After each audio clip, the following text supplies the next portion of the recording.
खंड 2 प्रतिलेखन संख्या 46। आदरणीय महोदय, हिंदी के लिए यह अवश्य ही गौरव का विषय है कि उसे भारतीय संविधान ने अखिल भारतीय भाषा का स्थान दिया है। इससे हिंदी भाषियों और हिंदी से संबंध रखने वाली सभी संस्थाओं का दायित्व बहुत बढ़ गया है।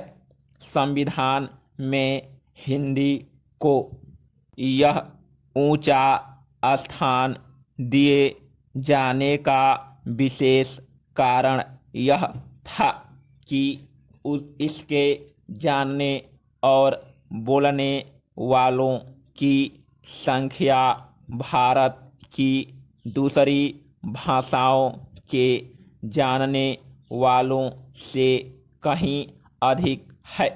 उन भाषाओं का भी अपना गौरवपूर्ण साहित्य है और उनके बोलने वाले अपनी भाषाओं के साथ प्रेम रखते हैं और उन पर गर्व करते हैं।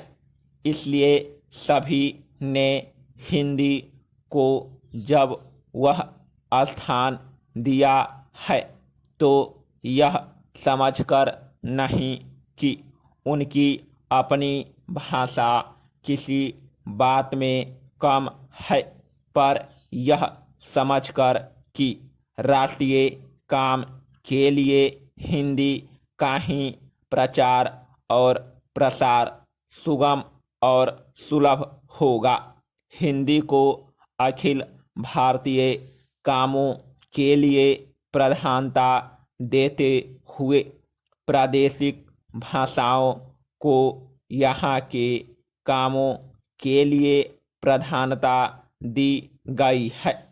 इसलिए यह अनिवार्य है कि जहाँ हिंदी का प्रचार हो वहाँ प्रादेशिक कामों के लिए स्थानीय भाषाओं को भी प्रोत्साहन दिया जाए और वे अपने सीमित क्षेत्र में अपना काम सुचारू रूप से करें।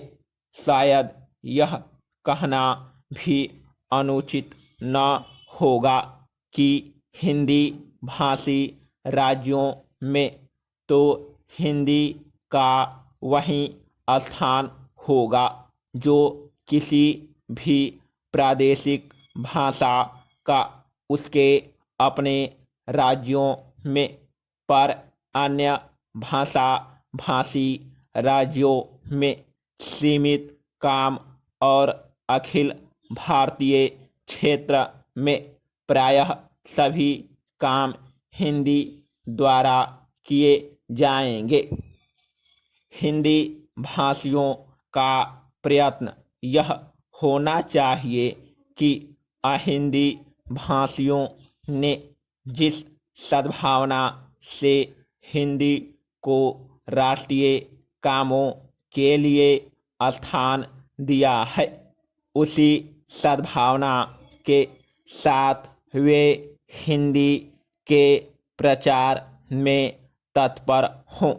हिंदी को किसी भी प्रादेशिक भाषा से होड़ नहीं है। सच पूछिए तो हिंदी भाषियों को अन्य प्रादेशिक भाषाओं का पोषक और समर्थक होना चाहिए।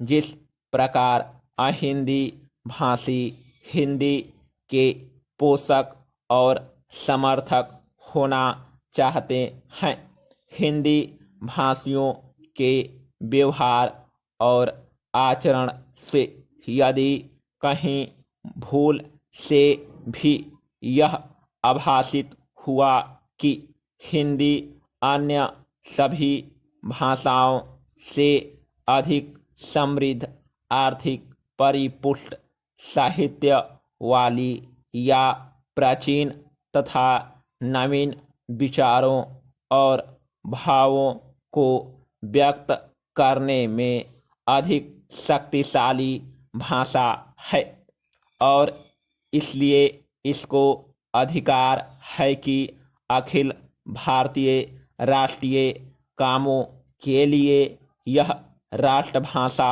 मानी जाए। तो इसका फल यह होगा कि अन्य भाषा भाषी हिंदी के प्रति ईर्ष्या करने लगेंगे और जो संविधान चाहता है वह काम पूरा नहीं हो सकेगा और हिंदी उस स्थान को प्राप्त नहीं कर सकेगी जो संविधान ने उसे देने का निश्चय किया है।